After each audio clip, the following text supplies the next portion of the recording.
everyone, to another episode of Inside Hollywood with Vinny. And today, long awaited, we have an actress. She's a producer. She's all the way from Australia. She's living in LA, living the dream. She's got a lot of productions in her belt.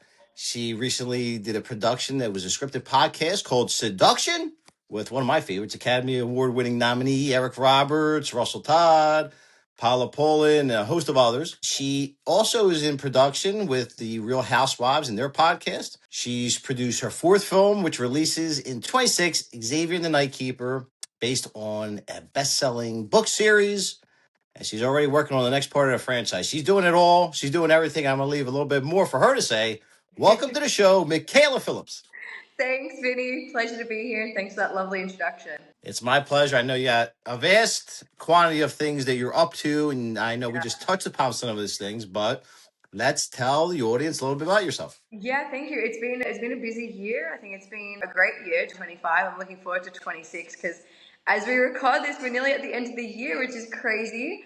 I don't know where time's gone, but yeah, I've been producing now for several years. Acting was like my main forte for many before that, and I still a passion, but the producing definitely has taken, I think, more of the front side, and the acting's gone to the back burner for a bit. It complements each other, right? So you understand when you're in production, obviously you understand what an actor has to go through, right, and you kind of keep that in mind. So it assists you in your production.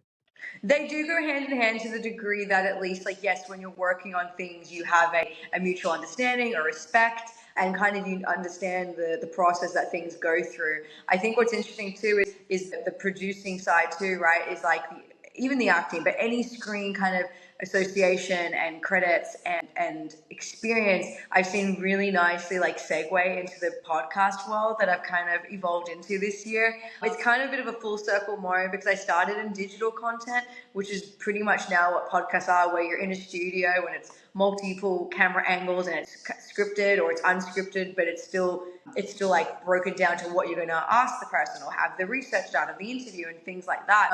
And so I've kind of come full circle to that this year, where I've been working in the podcast realm and absolutely loving it as a producer. It's fantastic. And I've kind of cut my teeth just recently with some production, so I can appreciate that part of it. So now you're in the perfect place for it. Obviously, you're in LA. So tell us about the experience there. How is it being a young female producer in basically the capital of the film world? Yeah, I mean, great question. I'm like not right in the epicenter of LA, as I like to say, because I'm not in like Hollywood Boulevard or like something like that. I'm a little further back, which is nearby the beach, and would not have it any other way. I'd rather commute further if I have to. As everyone knows, LA traffic is crazy. But yeah, I mean, it's amazing, honestly, being here, especially as a girl from Australia. Like, you grow up watching anything and everything pretty much that's American and that's LA and this lifestyle, and it's definitely a blessing to be able to be out here and be working and doing what I do. So I never take it for granted. I absolutely adore it and love it. I think it's only made me more driven than what I could have even ever began with. So, you know, it is the land of opportunity a lot more than where I'm from, and so the flexibility and the opportunity to work on so many different amazing projects is really amazing, and that's what I have been doing. So it's been pretty busy, you know, from the podcast stuff to the film stuff. I also produced a film in the last year, my fourth film actually now, so that gets released next year, as you mentioned, and that was a really fun project to work on. It's got like a fantasy element to it. It's based on a bestseller. So as we now like keep going in with that trajectory of that project, like there's plans for like it to be like a franchise along the lines of a Hunger Games, along the lines of a Harry Potter. Like, we're talking about big IP with this project, where it's not just an on-screen world. It's got so much more beyond the screen of merchandising and gaming and all these other amazing facets to it. It already sounds like a commercial hit to me. Yeah, it's one of those things where who really gets the opportunity to work on something like that in this day and age? We've seen so many things come and go, over the years in this genre that's like a proven success. And so, yeah, it's kind of a really once in a lifetime, I think, opportunity.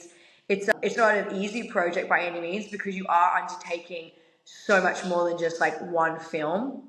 one and done. But it has its perks and it has its process like anything else, and it's proving to be very exciting and interesting, and a lot of things moving forward in a good progression for that, which is exciting. Excellent. So, and let's dial it back a bit Yeah. and let's tell the audience, how did you get started? What made you want to get involved in film production and acting, and how did it bring you to the United States? This whole crazy industry that we love to call kind of home, right?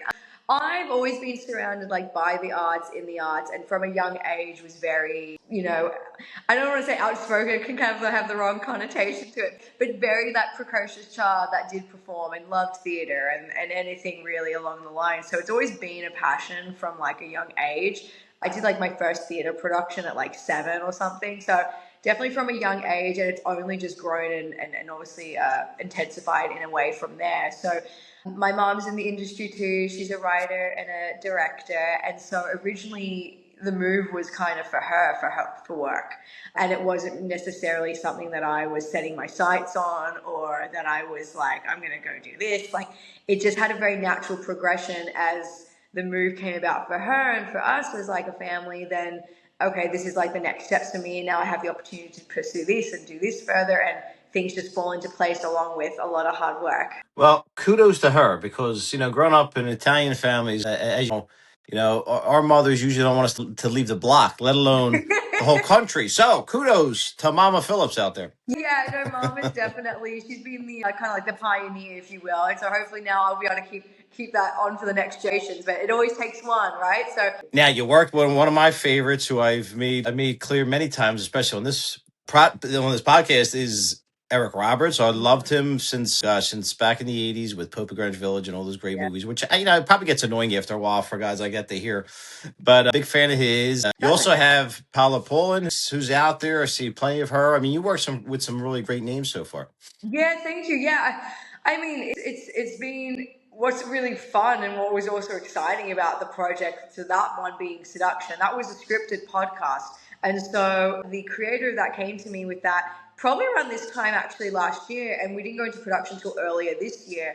And so it really was adapting from actually a feature script, which feature to or any screen project to a podcast is completely different. You're taking out all the visual cues and everything, and you're breaking it down to just sound. And so that was a interesting process and undertaking to kind of see, okay, we're relying heavily on one, actor performance, and two, sound design. So for me, instantly, I had the ideal person in mind that I wanted to bring on board for that, which was the record house here in Los Angeles. Worked with him and the team there before, and it was a no-brainer for me. I knew they would be able to get the job done and what we needed. And then coming around to Eric and Paula and Jamal and Bianca, we had so many, and Russell, we had so many amazing actors join this and really pull together such an ensemble and lovely performances. I really do think like everyone fell very nicely, very authentically into the roles. It wasn't a push.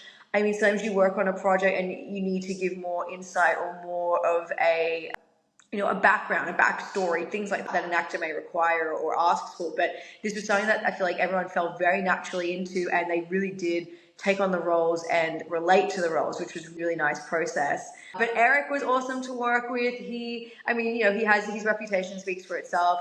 He's achieved what he has in his career, and now he just wants to be actively working and doing different things and different projects. And I mean, we should all be so blessed to be able to do that, right? Like, so that was a really fun one. He was very quick in the process of working with him, like coming into the studio and recording. It was very quick and high elevated delivery from him, as you would expect from someone who's been doing it as long as him. And then what was really nice about this project was actually getting to cast people that I already know and have a rapport with, and knowing that these are people that I can trust, I can produce, and I can bring on board and know they're going to execute and bring the best to the project. Sort of like, what tips would you give maybe to some of the young ladies out there who are interested in being a producer, and especially in a place like LA? But what are some tips maybe you'd like to communicate? That's a really good question. I feel like I do get asked this from time to time, and in a way, my answer never wavers, in the sense that I very strongly believe you have to make your own opportunity. And I think a lot of people, whether it's there in LA or not, but I feel like it's a tendency here at least, there's a sense of entitlement sometimes. and it's like they'll come to me, or the opportunity will just present itself, or I should get this, I should have that, I've done this. Like, there is sometimes a different mindset of people. And for me, I think, I don't know if it's just because you come from another country and you have to work so much harder, but definitely I strongly believe you need to, kind of knock down your own doors, create your own opportunities. And that doesn't mean necessarily it's like doing something in an unorthodox way. It can be, but sometimes it's just purely handling rejection really well and not taking no for an answer. And people aren't going to always agree and love what you love. And, different genres are subjective, like comedy.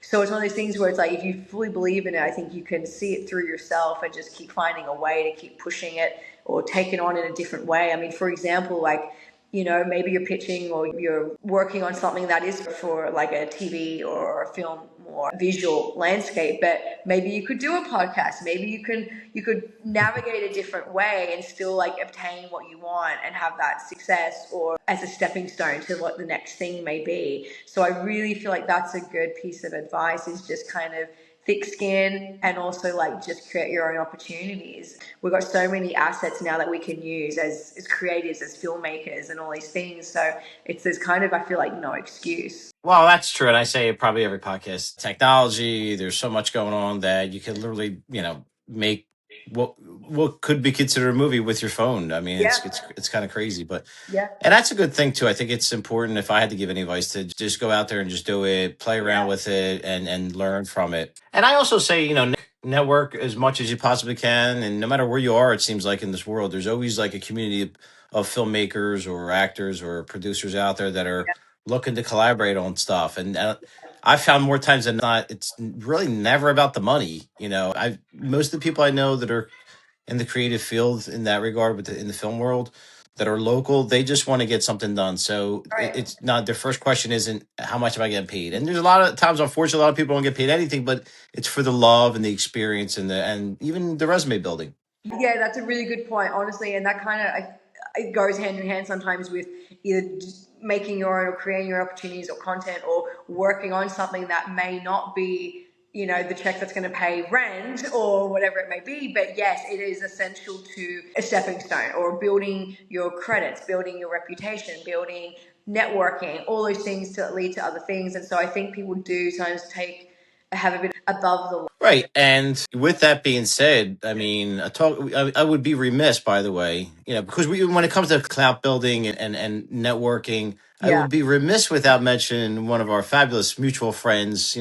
We know through Malibu Crush, our dear mutual friend there, James Pratt, which we got to give a shout out to James. And I have known each other, my gosh, maybe like 5 years now, maybe nearly 6. So it's a while.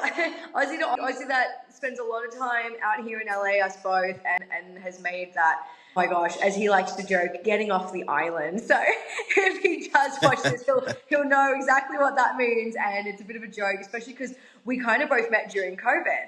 And so we were just essentially two Aussies that had left LA, gone back to the homeland, and were being creative, and couldn't wait to get back, in all honesty. So we were like joking about getting off the island, kind of like a Lost reference.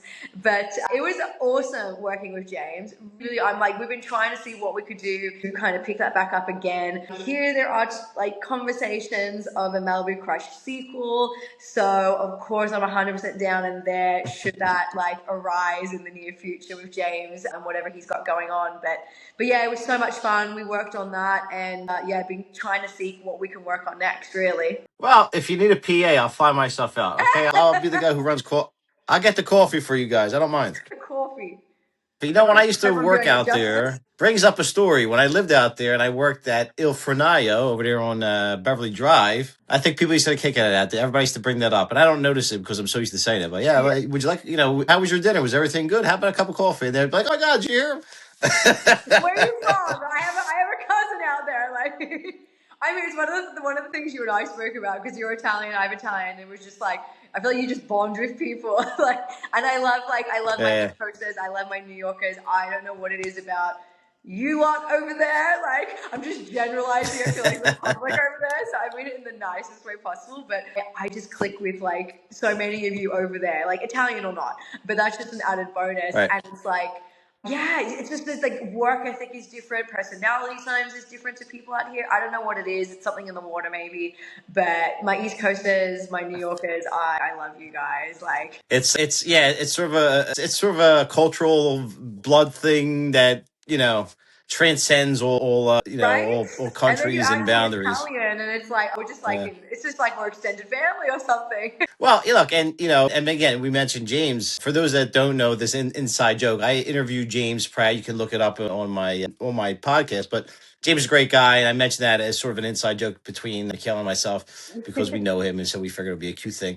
But yeah, going back to what we just mentioned. So I really think the key to it too is gaining experience and really networking. You can't take away from networking. It does matter where you're at, and you really do want to make those kind of connections. But the world has gotten smaller to a degree because we have this thing, and that's how you and I know each And other. So social, it's but the amount of people I feel like that you can connect with and genuinely in the same industry and meet and have like a connection with and a friendship and work relate to that is really lovely. I think there's a good handful of people that have come about in social circles like that, and it's really nice. I mean, things come full fruition. I'm someone I met like about a year ago or so. They were in LA at the time, so we did technically meet whilst they were here, but all we had was then, WhatsApp, social media, like you keep in contact. What are you working on overseas? And then they came back to LA and it's like you try find what you're going to work on together, or, one person knows one person. It becomes a very small town, a very small world here. I feel time after time, the more people you connect with and everyone knows everyone at some point. all right. So, Mikaela, tell us about the Real Housewives. Tell us what you're doing with that. I'm very interested in knowing. Thank you. Yeah, it's been really fun. I've kind of been immersed in the world of Bravo TV and Real Housewives. Obviously, I'm not going to lie, I've already been a bit of a fan of some of the franchises, but what's been so fun is being able to have the opportunity to work on some of the lovely ladies' podcasts this year as a producer. And so that opportunity is with Hurrdat Entertainment. Pat over there is an amazing guy. He's been one of the few males in this industry who sees a female and fully gives opportunity and is not like mansplaining or anything like that, and purely sees the talent and puts someone to work. And it's been an absolute pleasure working with him and the team there. I've been producing Vicky Gunvalson, the Real Housewives of Orange County. She actually just got her orange given back to her at BravoCon a month ago, so she will be returning to season 20 next year of Orange County Real Housewives. And yeah, I've been producing her and Christian's podcast for several months now, which has been amazing. Worked on Teresa Giudice's podcast for a split moment or two there, a few episodes, and it's just been so much fun. Like the ladies are what you see is what you get to a degree in the best way possible, in all their best, traits. So no one was flipping tables, no one was like doing anything crazy, but yeah, it's been a really fun time and been such a great way to connect with so many other amazing women in that line of the Housewives franchises. Taylor Armstrong, Alexis Bellino, like her publicist as well, Spencer, like all amazing people that have just been really fun to work with and navigate this new Bravo world for me this year. That's excellent. I love all those people you just mentioned. I'm a big, I'm gonna give you a secret here. I'm a big Real Housewives of Beverly Hills fan. I'm gonna admit Oh, it. I Kathy see. Hilton and Kyle Richards and Camille. I Okay. love them all. I love them all.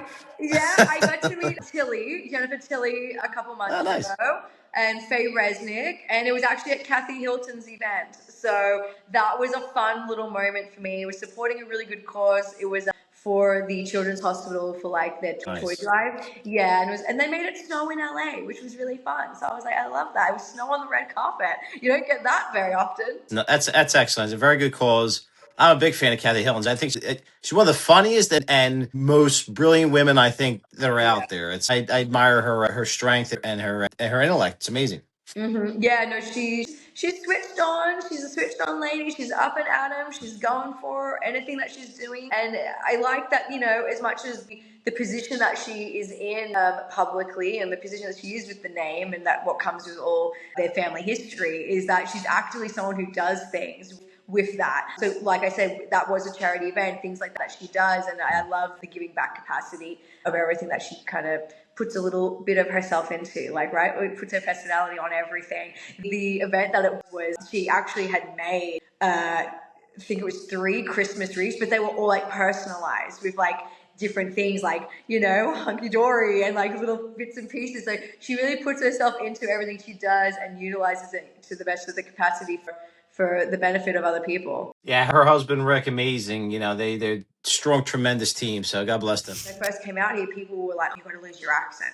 You're not going to book anything. You're not going to do anything. No one will look at you. No one will, you know, whatever the naysayers were." And it was like, that's really been like one of my assets in a way, you know. Obviously, I can turn it on and off for like an on-screen role, and that's another like, you know, tool in your toolbox type of thing. But yeah, like I didn't go and just completely rebrand myself and walk around with a generic non-Australian accent and be someone I'm not. So I do think you have to really, yeah, like be yourself, you know. Well, lucky for you, Mikaela, I do give lessons on how to speak like this if you're ever interested. And I give you a discount. I'll come to you for like my New York dialect. I love that. Learn to say coffee in just 3 steps. Just coffee. And all right, Mikaela. So besides Xavier and the Nightkeeper, which we're excited about, what else is coming up? What do you have in the near future? What's some of your goals you're looking forward to achieving in the next few years out of you? Yeah, oh gosh, the next few years. Well, as of now, I'm focused on 26 and yeah, a few years beyond. There's a few things on the slate. So exciting, actually. There's a few exciting things. Like, as I mentioned, so Xavier the Nightkeeper, it's based on a book series, which is the Magic Wars saga. And so that comes with it. That already is a trilogy, the books itself. And so Xavier, in a way, is like an origin. Kind of if you pulled Wolverine out of X-Men. You've got that origin story. It's a similar genre in the sense that it's that urban fantasy kind of, you know, elements to things. And so what we're now working on, what we're now seeing is the development of the books to screen. And so that's, like I said, it's an undertaking. It's a big project. We do have, you know, names already attached to that. So I can't share much, which is a little unfortunate, but hopefully now in the next few months or coming into 26, we'll be able to. So that is definitely keeping me busy. And it's an exciting time because I feel like it's definitely probably going to be one of the biggest projects to date career-wise. Like I said, because it's not just a one-hit, one film, one and done. It is a whole world, if you will. And so that's exciting. And the other things on the horizon is another scripted podcast. And what's exciting is this year was the first year that the Golden Globes even opened up the category to podcasts. And so we are looking at putting this one into the submission for Golden Globes. We have amazing talent already on board and fine-tuning for that. And that's going to be a very scandalous drama, very Desperate Housewives-esque, if you will, to give a genre comparison. So I'm looking forward to that one called Mothers of Ridgewood. That's great. That's fantastic. So you got a lot of work on your plate, which is a good thing. You got to keep busy. It's when you don't have anything to do is when you have to worry. I mean, listen, don't get me wrong. I'm kind of enjoying somewhat a bit of the downtime now, like over the holidays, if you can call most of this downtime, because I'm still actively doing things, but it's just not, you know, like a chaotic or hectic work week schedule. And so, yeah, no, very much looking forward to what's to come. I actually have a bit of a passion project that I have been wanting to do, I would say probably nearly for like the entirety of this year, but just been busy and haven't got to it. And now I'm finally getting the time to kind of dedicate to it. And it's a bit of a passion project film, probably more of a short film, which crazily enough, I've never done a short film at all in my trajectory. And I feel like people think that's probably like, what? That's like what people normally start out with. And I haven't. And I really want to do this because it comes from a place of being in the film festivals that I've been like a judge on or a speaker on in the past, like, you know, in several. I see like what gets submitted. I see what people's messages are or what they're sharing in their inspiration. And I've had this inspiration that I would like to shed light on the dangers, the loss, the severity of texting and driving and those fatalities and the importance of distracted driving. And so that's, without going too much into detail, kind of the premise of what that is that I'm working on and looking to shoot very hopefully soon in the next like couple weeks, couple months, and get that ready for festival circuit in 26. It's fantastic. I love that. That's really great. It's an important call. So kudos. Thank Very you. good. Well, I hope you keep us updated that because I would love to have you back on. But in the meantime, those of you out there, I'm not asking you, I'm telling you. Make sure you go on social media, Instagram, all over the place. Follow Mikaela. Go on IMDb, look up all her productions, leave reviews, great reviews always are. People always leave great reviews. And support Mikaela in every such way. And we will have links in the description box where you can find out more about her, of course. And in the meantime, it's been my distinct pleasure to finally done the interview that we've been planning for so I long know. now. It's been And it's like a while in the making, hasn't it? But we got here. We got it done. We got it in 2025. And no, thanks for having me. I feel like it's been, like I said, it's been so nice to connect. And yeah, we've been trying to get this done. So such a pleasure, Vinny. And thank you for having me. It's been fabulous. And I don't use that word that often. So it's been fabulous. Okay. I love it. All right, everyone. Again, thank you for watching. Please subscribe to me. Make sure you are following, subscribing, and doing everything possible to help Mikaela out. Thank And you. until next time, it has been a pleasure, Mikaela. We'll see you again real soon.